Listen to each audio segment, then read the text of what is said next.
Salut les talkers, j'espère que vous allez bien. Aujourd'hui on se retrouve pour une petite vidéo un peu spéciale en marge de Roland Garros qui va se mettre au NFT et c'est justement pour ça l'objet de cette vidéo. Je suis en très bonne compagnie avec Karen et Guillaume. Salut à tous. Du coup le but aujourd'hui ça va être de vulgariser un petit peu ce que sont les NFT et de voir pourquoi c'est attractif de faire les NFT dans le monde du sport. Donc Karen et Guillaume vont répondre à pas mal de questions. Donc c'est parti, jingle.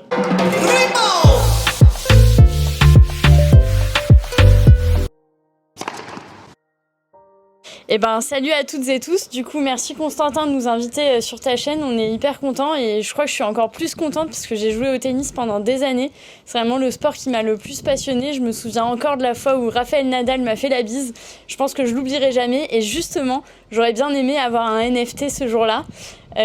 Karen, moi je suis donc CEO et cofondatrice avec Guillaume de Doors, qui est un cabinet de conseil un peu nouvelle génération puisqu'on est spécialisé dans le Web3, donc tout ce qui touche aux crypto-monnaies, aux NFT, au métaverse, et on accompagne des acteurs traditionnels et notamment des acteurs du sport dans leur stratégie justement liée au Web3. Et moi, du coup, Guillaume, j'ai cofondé avec Karen, comme elle a dit, Doors. Donc, on a vraiment pour objectif d'accompagner les acteurs traditionnels vers ce mouvement, vers ce qu'on appelle le Web3, donc comme elle dit, les NFT, et dont les NFT font une grande partie. Et du coup, c'est vrai qu'on va en parler juste après, mais le sport, c'est un super terreau pour les NFT, justement pour engager des communautés, utiliser la technologie en fait pour engager des communautés, notamment dans le sport. Yes, effectivement. Donc moi, j'ai eu la chance d'évoluer dans le sud, puisque je viens de Toulon. Et du coup, j'ai eu la chance de côtoyer des joueurs qu'on voit émerger aujourd'hui, comme Antoine Wang, par exemple, ou encore Fiona Ferro, mais aussi un peu plus avant, Lucas Pouille et Kristina Mladenovic, qu'on voyait régulièrement. J'ai joué au tennis pour le loisir, mais surtout en compétition. Et j'ai eu la chance d'évoluer aussi au sein de la Ligue Côte d'Azur.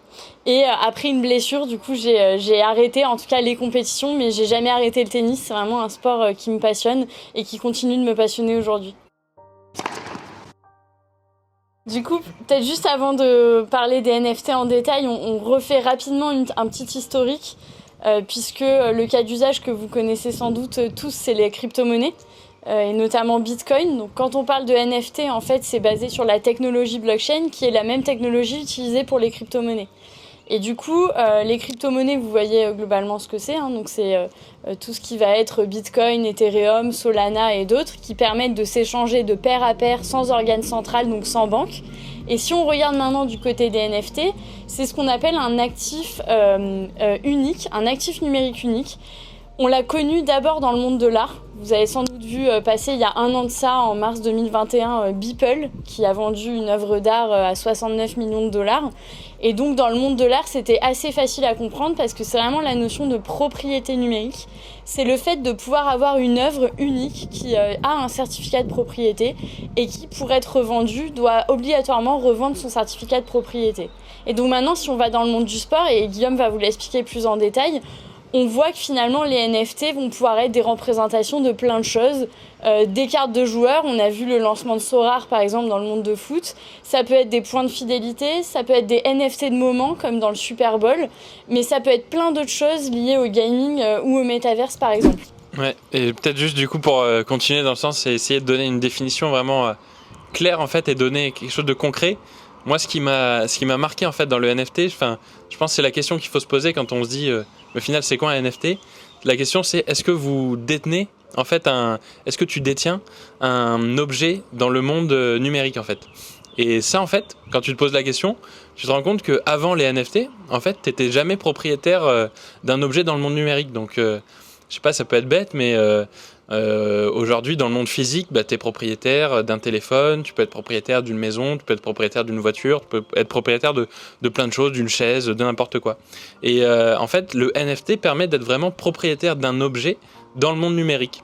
Et après, ce qui est intéressant avec cet objet, c'est que tu vas pouvoir le revendre, tu vas pouvoir l'échanger, tu vas pouvoir aussi, avec cet objet, on va en parler je pense un peu après, avoir des avantages dans le monde numérique, mais aussi dans le monde physique. Donc en fait, il faut vraiment se dire que le truc révolutionnaire, c'est vraiment la propriété. Le truc révolutionnaire, c'est vraiment le côté de détenir un objet numérique. Et c'est ça qui fait la différence. Et c'est vrai, au final, aujourd'hui, il y a des premières personnes qui sont propriétaires d'objets numériques, et demain, ce sera sûrement quelque chose de normal en fait d'être propriétaire d'objets numériques qui donnent des avantages et qui donnent certains accès aussi dans le monde réel. Oui, complètement. Alors c'est vrai que c'est intéressant parce que nous on le voit avec la boîte qu'on a créée, mais le monde du sport, c'est quand même un des secteurs dans lesquels il y a le plus de promesses et il y a le plus de cas d'usage aussi aujourd'hui. On a le sport, le luxe et le divertissement globalement. Donc si on regarde dans le monde du sport, il y a vraiment plein de cas d'usage. Il y a un cas d'usage qui est hyper simple, c'est le cas d'usage qui a été développé par Sorare dans le monde du foot et qui a été repris depuis dans plein d'univers. C'est la carte digitale de joueurs. Donc en gros, c'est réinventer le modèle un peu Panini de l'époque qu'on connaît tous. On ouvrait notre petit paquet et on découvrait la carte qu'on avait. Donc là, globalement, l'idée, c'est d'avoir une carte qui représente un joueur. Donc la carte, elle est unique. Pour le coup, il n'y en a pas des millions. Et elle va prendre de la valeur au fur et à mesure que le joueur va avoir des performances. Et ce qui est intéressant, c'est que derrière cette carte, c'est pas juste un collectibles, comme on l'appelle, c'est-à-dire un objet de collection, c'est aussi un asset qui va nous permettre de jouer dans un univers gaming ou e-sport par exemple. Ensuite, on a un autre cas d'usage qui a été développé lors du Super Bowl et qui depuis se développe pas mal dans le monde du sport, c'est ce qu'on appelle les NFT de moment, Proof of Attendance. Donc ça, c'est vraiment un peu comme si aujourd'hui, par exemple, Constantin, tu vas à Roland-Garros, tu vas voir la finale et ton billet, en fait, t'en fais un NFT. Et ce NFT-là, toute ta vie, tu te souviendras du coup que tu as été à la finale à telle place et tu le détiendras dans ton wallet, donc ton portefeuille numérique, toute ta vie, il sera à toi. Donc ça, c'est vraiment quelque chose qui parle aux fans, aux supporters. Ensuite, on a d'autres cas d'usage qui vont se développer autour soit d'un joueur, soit d'un tournoi. Et là, on peut prendre l'exemple de l'Open d'Australie. Et on peut peut-être se demander si Roland-Garros fera pas un système comme ça. Ils ont édité des milliers de NFT de balles, en fait, alors avec un côté très artistique, parce que c'est vrai que c'est beaucoup apprécié dans la communauté, et qui servait aussi du coup à s'engager finalement sur le tournoi. On peut aussi penser à d'autres choses. Je pense à Mouratoglou, par exemple, avec son académie, qui a lancé un certain nombre de NFT. Là aussi, pour créer, en fait, et fédérer une communauté de passionnés de tennis en lien avec le Web3. Et ça, c'est vraiment un aspect important. Qu'est-ce qui change avec le Web3 par rapport au Web tel qu'on le connaît aujourd'hui ? C'est vraiment l'aspect communautaire et, comme disait Guillaume, propriétaire. C'est vraiment faire partie un peu d'un même groupe, d'un même lien. Et je pense que vous tous qui êtes fans et supporters de tennis, vous le comprenez. Et pouvoir avoir des avantages exclusifs. Par exemple, se dire, si je détiens tel NFT, par exemple, à Roland-Garros, j'aurai accès au vestiaire des joueurs. J'aurai accès à une soirée premium avec un dîner avec l'équipe de France. Et donc, c'est tous ces avantages-là qu'on va appeler des utilités qu'on va aussi pouvoir mettre derrière les NFT. Peut-être, Guillaume, tu as plus d'idées aussi. Ouais, non, mais c'est vrai que, au final, les NFT, comme tu disais tout à l'heure, ça a explosé dans le monde de l'art. Et où en fait, notamment à travers Beeple qui a fait une œuvre qui a été vendue à 69 millions de dollars, qui était en fait le premier NFT qui a au final, je pense, popularisé le terme. Après, il y a eu aussi des séries très connues comme Bored Ape Yacht Club ou CryptoPunks, qui sont les deux séries phares dans l'univers crypto NFT. Et en fait, l'objectif de ces séries-là, c'est aujourd'hui, en fait, les prix de ces NFT atteignent des sommes folles parce qu'ils sont limités à 10 000 unités. Et en fait, le coût pour acheter un NFT, en fait, c'est le coût pour devenir propriétaire et intégrer une communauté. En fait, c'est vrai que on a été habitué avec les GAFA à avoir au final des communautés très nombreuses. Là, les NFT sont un moyen aussi de se refocaliser sur des communautés plus petites, avec aussi plus d'avantages. Et je pense que dans le sport, c'est vraiment un point hyper important, c'est le côté, en fait, redonner la possibilité à des clubs ou à des athlètes ou à des ligues de recréer un lien fort avec en fait les personnes qui les suivent vraiment et ne plus passer par des liens que sont Facebook, Instagram, enfin les liens classiques en fait, et faire un lien direct. Et au final, le moyen de faire ça, le NFT, c'est un moyen parfait pour faire ça en fait, créer un lien direct. Et peut-être juste pour vous illustrer dans un autre sport, j'imagine que en tant que fan de tennis, vous aimez aussi d'autres sports. Nous, on accompagne un très gros club de rugby, le Rugby Club Toulonnais, par exemple, ils réfléchissent à mettre des NFT, mais aussi des fan tokens, donc globalement des crypto-monnaies du club, pour engager les supporters, pour leur permettre aussi d'avoir un droit de gouvernance au sein du club. Et donc là, on voit vraiment l'intérêt que ça peut apporter, c'est de dépasser la frontière d'être juste spectateur, on devient supporter, mais supporter intégré dans les décisions du club. On va pouvoir influencer les décisions du club, donc on peut vraiment faire partie de l'histoire d'un club. Et ça, c'est vraiment des cas d'usage qui peuvent se répliquer dans le tennis. Ouais, au final, Sorare, comme tu disais, Karen, c'est la réinvention en fait des cartes Panini dans le monde digital, et avec vraiment l'intérêt d'utiliser le NFT pour dire que en fait la carte elle va être limitée en termes d'édition. Et ça c'est quelque chose, parce que souvent on peut se poser la question aussi de dire ouais, mais en fait là ce que vous me racontez on pourrait le faire sans blockchain, sans NFT. Et en fait là où la blockchain elle apporte de l'intérêt, c'est justement le fait de limiter et de créer des actifs numériques qui vont véritablement être uniques, ou en tout cas édités en édition limitée. Donc c'est ça que permet la blockchain, et c'est pour ça que Sorare utilise la blockchain et pas une autre technologie. Et donc ça c'est sur le côté Sorare. Et après sur le côté métaverse, en fait le métaverse c'est un concept aujourd'hui qui fait pas mal, qui est un buzzword en fait, et qui est un peu compliqué à définir exactement, mais le métaverse c'est le potentiel en fait de pouvoir utiliser ces NFT dans un ou plusieurs mondes virtuels qui vont apporter notamment aujourd'hui beaucoup de gamification. Et en fait, c'est le fait de se dire qu'aujourd'hui, on est détenteur de NFT, on les détient, on peut avoir des avantages, et un des avantages, ça va être de pouvoir les utiliser dans ces mondes-là, dans ces mondes qu'on appelle métaverse. Et aujourd'hui, il y en a des très connus qui s'appellent Sandbox, Decentraland, qui sont eux-mêmes basés sur la technologie blockchain. Donc on voit aussi que la technologie blockchain, elle apporte un socle technologique qui va permettre de développer les NFT, les métaverses, et demain, pourquoi pas d'autres usages qu'on n'imagine pas encore aujourd'hui, quoi. La blockchain, en fait, c'est tout simplement un grand livre de compte, en fait, où on va venir ancrer des transactions, et l'ensemble des transactions du réseau, elles sont, une fois qu'elles sont notées dans ce grand livre, on peut plus les effacer. Donc en fait, quand on dit, c'est vraiment faut se dire, donner une image que quand le NFT il est émis sur la blockchain, il est marqué dans le marbre, et on pourra pas le supprimer. Donc c'est pour ça aussi le côté où quand on est propriétaire d'un NFT, on est vraiment propriétaire comme d'un objet en fait qu'on pourrait pas détruire, ou voilà, en fait c'est sur le long terme.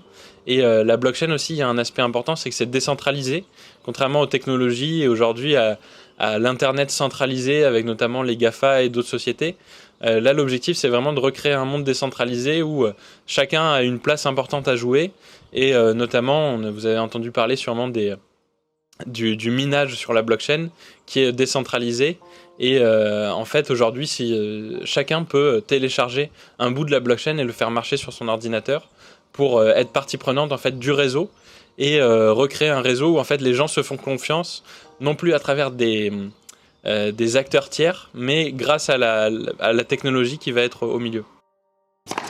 Alors, effectivement, ouais, comme on disait tout à l'heure, le monde du sport a été quand même un des premiers secteurs à vraiment finalement se lancer et même révéler en fait le cas d'usage du NFT. Pour plusieurs raisons. La première, c'est parce que finalement les attributs qu'on disait du NFT collent plutôt bien au monde du sport. Ils vont permettre pour des clubs ou des joueurs de diversifier et d'étendre leur base de fans, ce qui est quand même globalement un enjeu assez important pour eux. Donc à la fois diversifier parce qu'ils vont aller toucher en fait des générations plus jeunes, des publics qui se seraient peut-être pas forcément intéressés au sport, mais qui viennent du monde crypto et qui du coup par l'investissement, par le collectibles, vont vouloir s'investir dans le monde du sport. Ensuite, ça va permettre leur permettre finalement d'accroître leur base de données clients, qui est là aussi un enjeu très fort dans le monde du sport. Aujourd'hui, quand on parle à des fédérations, à des ligues, à des clubs, voire même à des athlètes, le premier point d'intérêt, c'est vraiment ça, c'est accroître la base de données pour engager toujours plus ses supporters. Ensuite, il y a un troisième enjeu qu'on ne peut pas ignorer, qui est la génération de revenus. Globalement, les NFT, c'est un nouveau moyen de générer des revenus, que ce soit pour un joueur, pour un club, pour une fédération, ou même une organisation internationale comme les JO par exemple. C'est l'occasion d'utiliser un nouvel outil au service de la génération de nouveaux revenus, de l'engagement des fans. Donc pour tous ces attributs-là, en fait, c'est ce qui fait que le sport s'est rapidement intéressé. Et puis il faut dire qu'avec l'arrivée de Sorare, qui a été quand même le cas d'usage le plus popularisé, je pense que quelque part ça a un peu lancé la dynamique. On s'est dit ok, c'est un secteur dans lequel il y a des choses à faire, et donc la plupart des acteurs sportifs s'y sont lancés. Après, ce qui est intéressant de regarder, c'est que aujourd'hui il y a quelques sports phares. Alors heureusement ou malheureusement, comme souvent, le foot, mais aussi le rugby qui s'y met progressivement. Évidemment, le football américain aux États-Unis. Mais on voit que finalement, sur les sports individuels, ça a mis un peu plus de temps et ça commence à émerger. Le tennis, évidemment, on le voit avec Wawrinka, par exemple, ou même Serena Williams qui a rejoint le board de Sorare. Mais on peut penser à plein d'autres sports, comme la voile, comme le volley, où pour l'instant, ça n'a pas encore totalement émergé. Pour dire aussi sur la question là, du sport et NFT, je pense qu'il y a vraiment le côté de la communauté qui est vraiment un enjeu clé. Et au final, on voit... on disait tout à l'heure, le NFT, c'est un moyen de faire partie d'une communauté. Et c'est vrai que le sport, c'est un énorme driver de communauté, justement. On a envie de faire partie de la communauté d'un club, de la communauté d'un joueur. Et au final, les NFT, c'est un nouveau marché. Et c'est un nouveau moyen d'accéder à des produits ou à des expériences qui, avant, n'étaient pas commercialisées, en fait.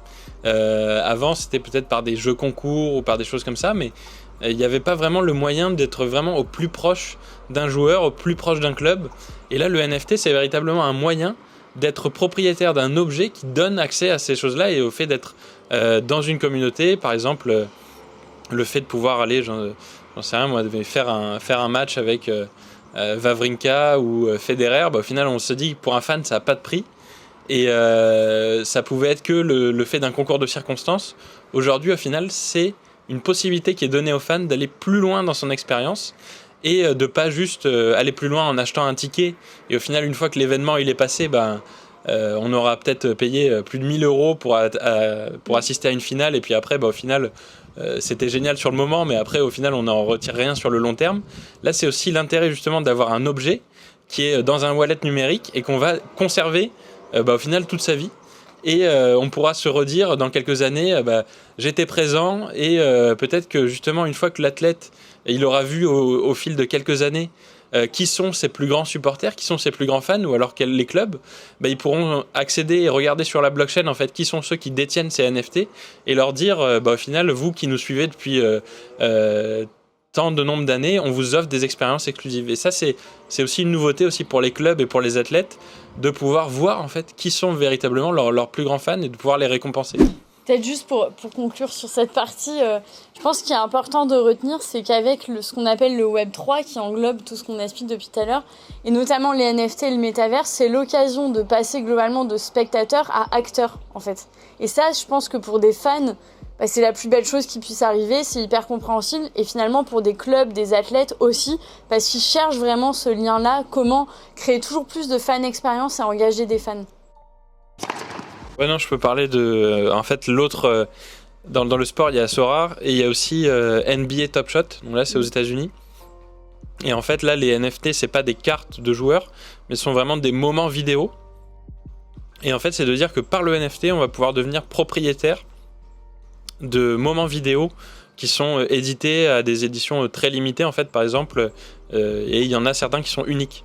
Donc en fait, là, le NFT va représenter, comme je disais, une vidéo d'un moment phare de la NBA et associé aussi à des joueurs stars de la NBA. Notamment, il y a eu un moment vidéo de LeBron James qui a été vendu à plus de 200 000 $, parce que en fait, c'est un moyen d'être propriétaire en fait, de ce moment-là. Et au final, je pense dans le tennis ou dans d'autres sports, il y a plein de moments iconiques comme ça. Et au final, c'est dans le monde digital, on ne pouvait pas avant être propriétaire en fait.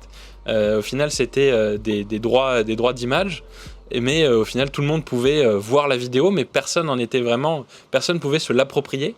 Et là, le NFT, c'est un moyen de dire, ce moment il est iconique, moi je veux me l'approprier. Et puis il faut dire que c'est aussi un moyen de faire un investissement au final, parce que là on voit ça a été vendu plus de 200 000 $. Aujourd'hui ça pourra encore prendre de la valeur. Alors après c'est un marché qui est très spéculatif, mais on ne peut pas enlever ce côté justement où c'est un investissement d'investir dans des vidéos et puis d'aller chercher les moments les plus iconiques, les joueurs les plus iconiques, et puis aussi demain d'acheter des NFT pour parier sur des moments qui sont peut-être pas encore iconiques aujourd'hui, mais qui pourront le devenir, ou sur des joueurs qui sont pas encore des stars, mais qui ont le potentiel de devenir des stars de demain. Donc le NFT, il y a un aspect investissement qui est aussi important. Et du coup, pour compléter ce que dit Guillaume, un exemple aussi qu'on pourrait donner, alors sans trop rentrer dans le détail, mais c'est typiquement la mission qu'on fait avec le Rugby Club Toulonnais, qui va aussi être le premier club de rugby à se lancer dans le métaverse. Donc on en parlait tout à l'heure, mais c'est vrai que le métaverse, c'est un peu la prochaine étape pour la plupart des acteurs du sport. C'est encore une fois la promesse un peu de traverser l'écran et de devenir vraiment acteur. Et là, ce qui est intéressant, c'est le fait de pouvoir détenir en fait des NFT qui peuvent être soit des cartes de joueurs, soit des accessoires, peu importe, qui vont permettre après, par exemple, d'aller composer une équipe sur mesure. Par exemple, on pourrait imaginer le 15 de légende et pouvoir faire jouer ces joueurs dont on est entre guillemets propriétaire par le biais des NFT sur un format qui existerait peut-être jamais, ou bien faire des drops par exemple. Donc ça, c'est vraiment des expériences exclusives pour des fans qui peuvent apporter vraiment de la valeur ajoutée. Alors c'est vrai que juste avant de faire cet épisode, on y réfléchissait ensemble. En fait, nous, on a plein d'idées sur globalement ce qu'on pourrait faire dans le tennis. Comme je le disais tout à l'heure, c'est vrai que c'est un sport dans lequel ça s'est pas encore beaucoup développé, même s'il y a eu, pour le coup, et faut le souligner, des très beaux cas d'usage. Typiquement, l'Open d'Australie, c'est un cas d'usage réussi, parce que ce qu'on n'a pas dit depuis tout à l'heure, c'est qu'il y a quand même aussi des cas d'usage qui réussissent pas, forcément, dans beaucoup de clubs à travers le monde ou beaucoup de tournois. Donc je pense qu'une première chose qui est intéressante, et on peut se demander justement ce que voudra faire Roland-Garros cette année, c'est le fait que dans les tournois du Grand Chelem, ils se saisissent de ce nouveau moyen, les NFT, voire même le métaverse, pour recréer une expérience pour les spectateurs et pour les fans. Donc là, l'exemple de l'Open d'Australie, c'était d'avoir des petits espaces quadrillés qui correspondaient à des morceaux du terrain. Mais on peut très bien imaginer demain, par exemple, si on prend un tournoi comme Wimbledon qui est très compliqué d'accès, on peut très bien imaginer qu'il y ait une vente exceptionnelle de NFT qui permette justement d'accéder au tournoi, ce qui serait complètement révolutionnaire parce que jusqu'à aujourd'hui, c'était sur des listes dédiées avec des invitations exclusives. On peut aussi imaginer, si on prend l'exemple de Roland-Garros, que certains NFT nous donnent par exemple accès aux tribunes présidentielles, à des loges, voire même à des expériences par exemple avec les joueurs au moment de la préparation, avec les préparateurs physiques, au sein du restaurant avec les joueurs. On peut imaginer plein d'expériences comme ça. Ensuite, ce qui est important de regarder dans le cas du tennis, c'est que c'est un sport individuel, mais on a quand même beaucoup de compétitions. Si on prend par exemple l'équipe de France avec la Coupe Davis, où il y a vraiment un esprit collectif fort. Et donc là aussi, on pourrait très bien imaginer une collection NFT exclusive de l'ensemble de l'équipe de France, avec pourquoi pas des expériences de gaming pour demain recréer des matchs en exclusivité dans le métaverse, engager des joueurs de légende en composant son équipe favorite et en pariant finalement comme une expérience gaming sur qui va gagner le set, etc. On peut aussi du coup le voir plutôt du point de vue du joueur, et pour le joueur on le voit avec Stan Wawrinka qui a non seulement fait des NFT mais aussi un jeu, Ballman Project, qui a vocation à aller dans le métaverse. Et donc pour un joueur, on peut voir deux cas d'usage. On a le joueur déjà connu qui a vraiment envie d'être au plus près en fait de sa fanbase et d'engager ses supporters, mais on peut aussi penser à des joueurs moins connus qui sont justement en train de monter. Donc là, je peux reprendre l'exemple de Antoine Wang, où on peut très bien se dire que si demain Antoine fait des NFT, il y a aussi quelque part l'intérêt pour nous en tant que fans ou supporters de parier sur lui, de parier sur sa carrière et de se dire que si on achète aujourd'hui son NFT et que demain il réussit particulièrement bien, on sera assez fiers d'avoir sa carte de joueur ou d'avoir eu des expériences exclusives. Oui, c'est vrai, juste pour revenir dans le tennis, je pense que tu as dit l'Open d'Australie, c'est vraiment un best case. Nous, on a regardé de près et en fait, c'est plus de... Il y a eu, alors j'ai plus le chiffre exact, mais c'était environ 6500 NFT qui ont été édités et qui représentaient des balles de tennis. Et en fait, chaque balle de tennis avait un visuel en fait unique. Et ils sont allés assez loin, l'Open d'Australie, puisqu'ils ont demandé à des artistes de faire les designs en fait de ces balles de tennis qui en fait sont la représentation du NFT.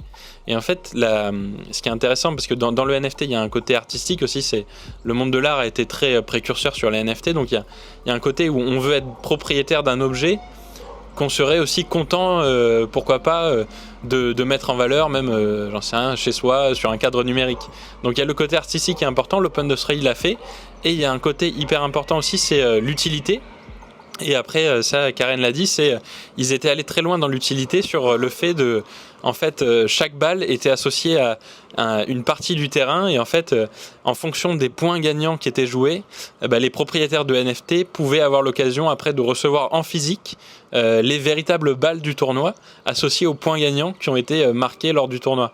Donc on voit qu'en termes d'utilité, on peut aller vraiment très loin et c'est aussi ça qui est intéressant pour les marques dans le sport et dans d'autres secteurs, d'utiliser les NFT pour innover et réinventer le lien qu'ils ont avec leur communauté. Et l'Open d'Australie a super bien fait ça en allant loin dans le côté artistique et gamification. Et du coup, on va regarder Roland-Garros pour se dire, est-ce qu'ils sont allés aussi loin ou est-ce qu'ils ont fait quelque chose qui est plus déjà éprouvé dans le monde technologie NFT ou pas. Donc ça va être super intéressant de suivre ça. En tout cas, c'est passionnant de voir qu'en France, on se met de plus en plus sur ce sujet-là. Oui, alors effectivement, sky is the limit, hein, globalement, je pense nous, ce qui nous passionne et ce qui nous a décidé aussi à monter notre boîte de conseil là-dedans, c'est que globalement, je pense qu'on connaît peut-être que 1% de ce qu'on pourra faire demain. Donc il y a 99% qu'on n'imagine sans doute pas encore aujourd'hui en termes d'usage. Donc c'est ça qui est intéressant. Et même s'il commence à y avoir beaucoup d'exemples, notamment dans le monde du sport, en fait, on a encore la marge d'en créer plein. Donc ça, c'est la première chose. Ensuite, nous, en fait, comment on accompagne nos clients, donc que ce soit dans le monde du sport ou ailleurs, hein, on les accompagne vraiment de A à Z. Donc vraiment de la réflexion très amont, voire même on démarre même par de l'acculturation, parce que vous l'avez compris, c'est un phénomène qui n'est pas toujours très bien compris. Et je pense que pour un club, pour un athlète, pour une ligue, pour une fédé, avant même d'imaginer des cas d'usage, il faut déjà avoir bien compris le sujet, avoir fait un peu d'idéation sur qu'est-ce qu'on pourrait faire chez nous. Ensuite, on les accompagne dans une réflexion stratégique. Encore une fois, comme on le disait tout à l'heure, pour nous, le Web3 et les NFT particulièrement, c'est pas une finalité, c'est un moyen de globalement remplir une stratégie de fan expérience par exemple. Et donc c'est important de réfléchir à la stratégie Web3 mais au sein de leur stratégie globale. Donc, c'est là où on va se poser la question, est-ce que l'enjeu c'est plutôt d'innover, est-ce que c'est de générer du revenu, est-ce que c'est de rajeunir sa fanbase? Donc c'est toutes les questions qu'on va se poser. Ensuite c'est quel acteur on veut être, quel positionnement on veut avoir, est-ce qu'on veut juste lancer quelques collections ou est-ce qu'on veut vraiment en faire presque une business unit dédiée? On le voit par exemple dans le monde du luxe ou même pour certaines marques de sport comme Adidas, c'est devenu vraiment une verticale business, donc on peut très bien se dire que dans le monde du sport ça pourrait aussi arriver. Et ensuite on va les aider à identifier tout ce qui va entourer finalement le projet Web3 ou NFT. Donc quelle cible ils vont vouloir toucher, quel modèle économique ils vont mettre derrière. Et quand on parle de modèle économique, c'est quelle blockchain ils vont choisir, parce qu'il y a plein de caractéristiques, quel modèle économique, quelle utilité on va mettre derrière, tout ce qu'on disait, est-ce qu'on donne accès à ci, à ça aux fans. Ensuite, on va les aider à réfléchir aussi au prix, à quel prix on le vend, qu'est-ce que ça permet comme utilité derrière. Et puis ensuite, on va les aider à réfléchir à comment on va rassembler toute la communauté. Parce qu'aujourd'hui, il y a 3 facteurs clés de succès pour qu'un projet NFT marche. Il y a non seulement le choix technologique, parce qu'il va aussi préfigurer demain de l'utilisation dans les métaverses. Je ne vais pas rentrer dans le détail, mais globalement, toutes les blockchains ne vont pas sur tous les métaverses aujourd'hui. Il y a l'aspect artistique, comme disait Guillaume. Aujourd'hui, le NFT, même dans le monde du sport, il faut quand même qu'il soit beau. Globalement, il y a un attrait artistique. Et puis la troisième chose, c'est l'utilité et la communauté. En fait, sans communauté, il n'y a pas de NFT et inversement. Et donc, il y a vraiment un gros effort à faire pour engager non seulement sa communauté existante, mais aussi aller chercher toutes les cibles qu'on s'est données pour objectif. Et donc, on va utiliser des réseaux sociaux type Discord ou autres. Et donc, une fois qu'on les a accompagnés sur toute cette réflexion, là, on choisit le bon acteur technologique et le bon acteur pour la partie créa. On lance le projet et puis ensuite, on les aide à suivre ce projet. T'as tout dit là-dessus et puis nous, pour répondre à ta question, on travaille avec eux pour déjà regarder et faire vraiment étape par étape et se dire que voilà, c'est pas c'est vraiment quelque chose qu'on doit faire de manière progressive avec des tests sur des cas d'usage NFT qui sont déjà éprouvés pour voir déjà comment ça prend, se tester aussi en interne dans les équipes. Et une deuxième étape après, c'est vraiment d'aller au-delà en fait de ce qui s'est déjà fait pour vraiment être un acteur innovant et se dire voilà, en fait on est sur quelque chose de nouveau, un nouveau marché. L'idée justement, enfin pour prendre l'exemple du métaverse, l'idée typiquement c'est pas de recréer dans le métaverse qu'on a dans le monde réel. Il faut vraiment penser, enfin c'est bête mais il faut vraiment s'ouvrir et penser différemment pour créer vraiment de l'innovation, une expérience où au final l'utilisateur il se dira bon ben en fait le métaverse c'est pas juste une coquille vide où en fait ce que je fais dans la vie réelle je vais le faire dans le monde digital. Non c'est une expérience qui apporte de la valeur ajoutée par le NFT, par l'expérience de gamification et par tous les avantages qu'on va pouvoir avoir autour et au final tirer parti de ce nouveau marché qui émerge aujourd'hui. Ouais, alors c'est une bonne question. Je pense que la première chose, ça rejoint le Web3 en général, hein, que ce soit les crypto-monnaies, les NFT ou le métaverse. La première chose, c'est de s'informer et de se plonger dedans. Je pense que c'est important aujourd'hui de lire les projets. En fait, sur chaque projet, il y a ce qu'on appelle des white papers. Donc c'est vraiment lire les white papers, comprendre le projet, comprendre sa roadmap. Aller aussi vers des projets qui nous parlent. Je pense que globalement, il y a plusieurs types de personnes qui vont investir. Il y a vraiment des crypto-investisseurs qui vont le faire pour l'aspect spéculatif, mais la grande majorité, ça va être plutôt sentimental. C'est vraiment de se dire, ce projet, il me parle, j'ai envie d'investir dedans. Un peu comme aujourd'hui, je pense, en fonction des tournois où on veut aller et de ce qu'on ira acheter à la boutique, globalement, c'est à peu près pareil. C'est par rapport à l'appartenance qu'on va avoir et l'émotion que ça va dégager. Donc la première chose, c'est s'informer, lire et faire attention à tout ce qui circule sur les réseaux sociaux. Globalement, il faut pas écouter tout ce qui se dit, tous les influenceurs, parce qu'il y a vraiment un principe dans le monde crypto qui est ce qu'on appelle DYOR, Do Your Own Research. C'est vraiment faites vos propres recherches et allez-y en pleine conscience. Parce qu'en fait, c'est aussi un monde où il y a beaucoup de charlatans, beaucoup de spéculations, et donc ça vaut vraiment pas le coup de passer sa vie juste à écouter des gens. Donc la première chose, c'est faire ses recherches, suivre les projets, et quand on est passionné de sport, c'est regarder dans son sport quels sont les projets qui se lancent. Et en l'occurrence, au sein du tennis, pour l'instant, c'est des projets qui ont plutôt bien marché, que ce soit le projet de Mouratoglou, que ce soit l'Open d'Australie, que ce soit Stan Wawrinka. Ensuite, c'est d'aller sur des plateformes. Aujourd'hui, on a parlé de Soar, mais c'est pas la seule plateforme qui existe. Il y a Socios qui vend des fan tokens. Il y a d'autres types de plateformes comme Limpo, par exemple, où beaucoup de joueurs se sont lancés dessus. Et puis ensuite, il y a suivre les projets en tant que tels et investir au bon moment, ce qu'on est prêt à perdre, parce qu'encore une fois, ça reste un investissement, donc faut pas non plus y mettre toute sa vie dedans. Ouais, et puis peut-être très concrètement, en fait, sur le côté comment on fait, parce que c'est vrai, là, on est c'est un écosystème où on utilise beaucoup de termes Web3, NFT, crypto. C'est parfois compliqué quand on n'y connaît rien et qu'on veut se plonger. Et du coup, il faut dire qu'en fait, au final, les NFT, ça reste sur Internet. Donc, il n'y a pas de barrière énorme à l'entrée. En fait, la seule différence principale, et on en revient au concept de propriété numérique, la seule différence, en fait, quand vous allez avoir un NFT, c'est que vous allez détenir sur un wallet numérique, donc en fait un portefeuille numérique qui va vous permettre d'être véritablement propriétaire et après de regarder quel NFT vous êtes en possession. Et du coup, une des premières étapes, c'est d'aller, comme disait Karen, sur des plateformes et de voir si cette plateforme, parce que les plateformes le font de plus en plus, vous aide à créer des portefeuilles numériques facilement. Donc soit vous pouvez créer des portefeuilles via ces plateformes, soit vous pouvez les créer par vous-même en fait. Typiquement sur Ethereum, le wallet le plus répandu aujourd'hui c'est MetaMask. Mais vous avez d'autres technologies comme Tezos où vous pouvez créer votre portefeuille sur Tezos. Donc en fait, il faut se dire que chaque technologie blockchain a quand même son portefeuille globalement aujourd'hui. Donc peut-être une des premières étapes, ça peut être de télécharger un MetaMask ou sur Tezos télécharger un wallet Temple par exemple. Et une fois que vous avez ce wallet-là, vous allez pouvoir collectionner vos NFT et les acheter et les stocker dedans. En fait, je pense que c'est la première étape, et après c'est aussi la différence en fait, parce que on parle de Web3 aujourd'hui, et la différence entre le Web 1, Web 2, Web 3, c'est que aussi on parle en fait le Web 2, vous n'étiez pas propriétaire, et quand vous vous connectez sur un site, en fait vous vous connectez souvent par Google, par Facebook, par tout ça, qui détient vos données. Là, l'objectif, c'est de renverser un peu la donne et d'avoir un wallet qui va détenir vos objets numériques. Et vous pouvez notamment demain vous connecter sur Sorare en connectant votre wallet MetaMask sans vous connecter par un système type Google. Même si aujourd'hui on est dans un monde, je dirais, Web 2.5, parce que les deux coexistent encore. Mais le virage est en train de se faire, donc est vraiment autour de de cet objet qui est le wallet. Alors effectivement, on parlait de MetaMask, d'ailleurs c'est pas le seul, hein. Il y a plein de portefeuilles qui existent. Globalement, comme disait Guillaume, aujourd'hui quand on se connectait pour avoir des services gratuits, on va dire, sur Internet, il fallait mettre un login et un mot de passe.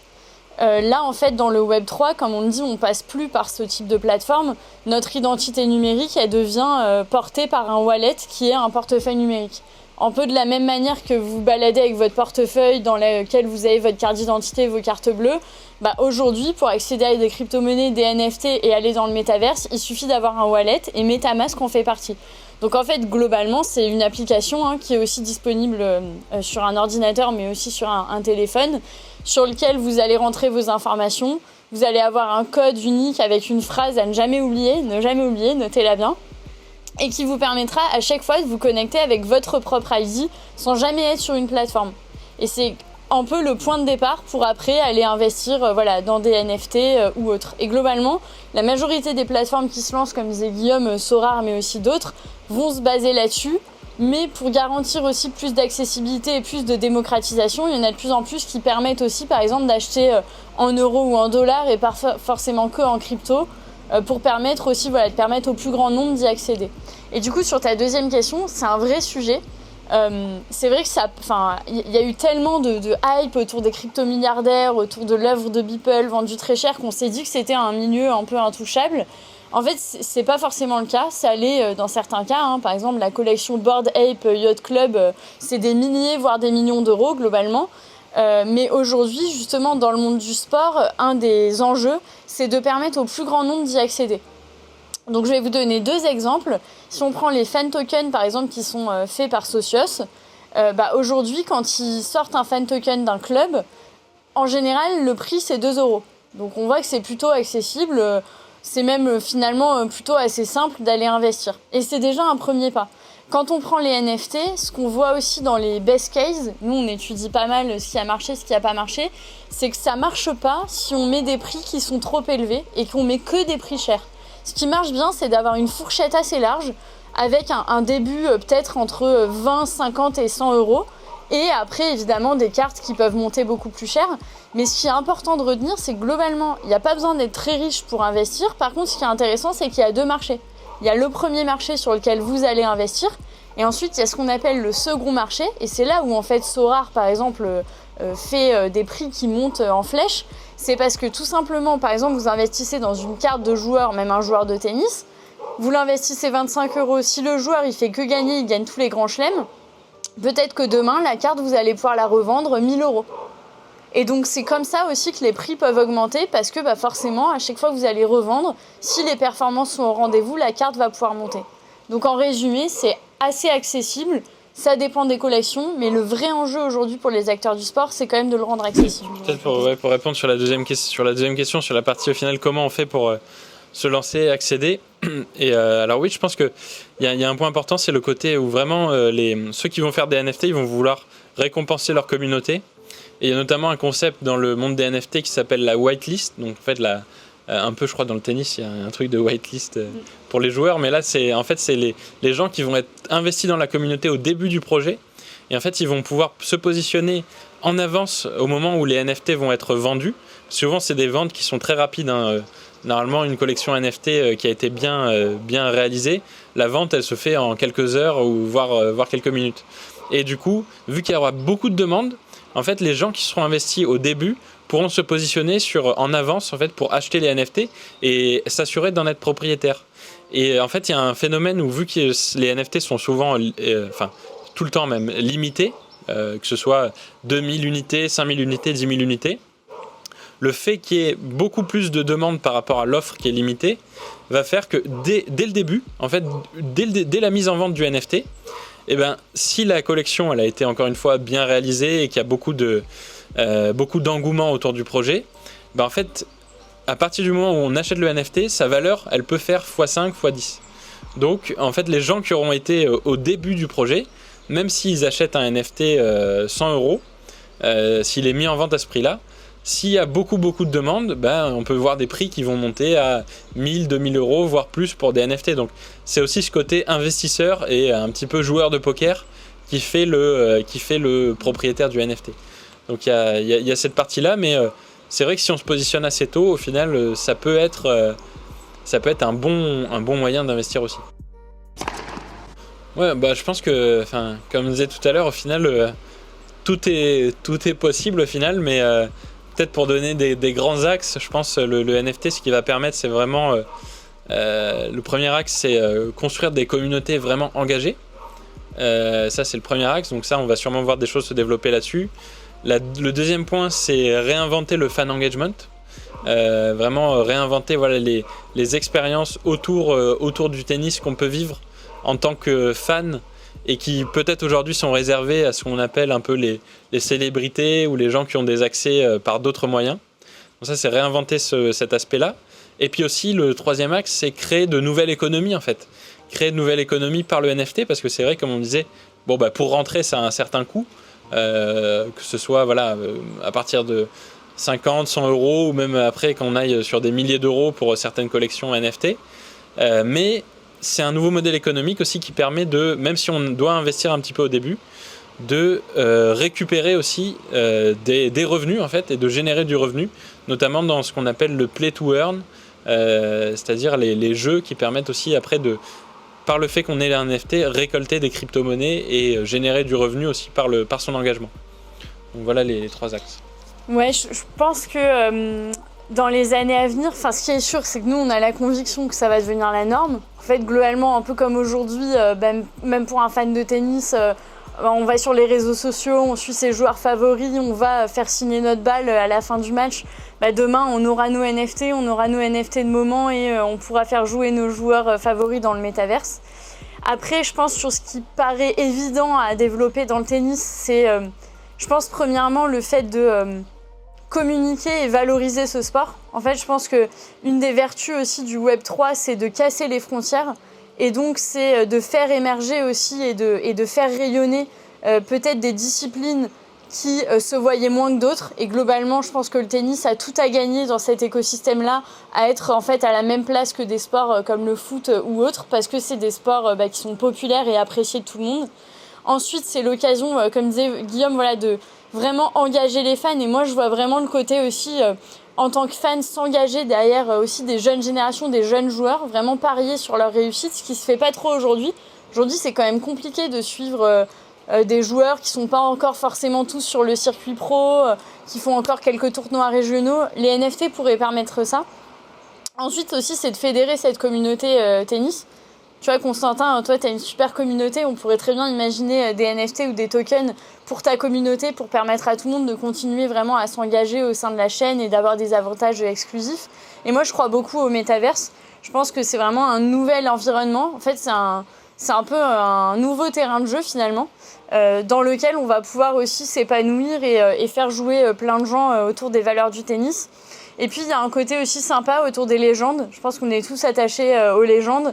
Et d'ailleurs, on le voit, il y a souvent le tournoi des légendes, typiquement à Roland. Et on peut très bien se servir des NFT aussi pour recréer cet engouement et recréer toute cette histoire que le tennis, et notamment le tennis français, a pu écrire jusqu'à aujourd'hui. Donc voilà, je pense qu'il y a beaucoup d'axes à explorer. En tout cas, nous, on se fait vraiment un plaisir d'accompagner nos clients là-dessus, que ce soit des clubs, des fédés, des athlètes. Et je pense que tout est à écrire. En fait, aujourd'hui, c'est entre nos mains. C'est assez facile, il n'y a plus qu'à le faire, quoi.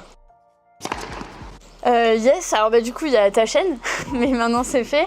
Ensuite, il y a pas mal de podcasts qui ont émergé dans le monde des NFT, alors qui parlent pas forcément que de sport, mais qui peuvent être assez intéressants. Pour le coup, Guillaume a fait un article d'ailleurs dans un média Coin Tribune sur le top 5 des podcasts, mais pour en citer quelques-uns, il y a le podcast NFT Business, qui est assez sympa pour comprendre plein de projets NFT. Il y a le podcast NFT Morning qui a été assez popularisé avec notamment John Carp qui est assez connu dans le milieu. Il y a les podcasts de Mathieu Stéphanie aussi sur Génération Do It Yourself. Donc je pense que les podcasts, c'est un moyen intéressant de s'informer sur les projets. Ensuite, il y a les médias spécialisés. Aujourd'hui, il y a plein de médias spécialisés en France et à l'international qui permettent au quotidien d'avoir de l'actu, des news et notamment liées au sport et au NFT. Il y a Niftyz qui est un média dédié NFT et sport. Vraiment, abonnez-vous parce que c'est hyper intéressant. Eux, ils sortent toutes les news. C'est une newsletter, en fait. Voilà, c'est une newsletter sur globalement tous les projets NFT dédiés au monde du sport. Il y avait le podcast Horizon Sport, mais qui maintenant s'est arrêté, mais qui traitait de tous les sujets sport, et notamment on avait eu la chance d'être interviewé sur les NFT. Peut-être Guillaume, tu vas citer d'autres sources. Ouais, les sources aussi, c'est tout simplement vos athlètes préférés, les joueurs préférés. Enfin, je pense même, on l'a pas trop développé, mais Wawrinka qui a développé sa propre série NFT, Ballman Project. Voilà, si vous êtes fan de Wawrinka, je pense que vous êtes déjà intéressé au sujet sur ces NFT. Autographe. Ouais, il y a une plateforme qui s'appelle Autograph qui a été développée par le fameux joueur américain Tom Brady.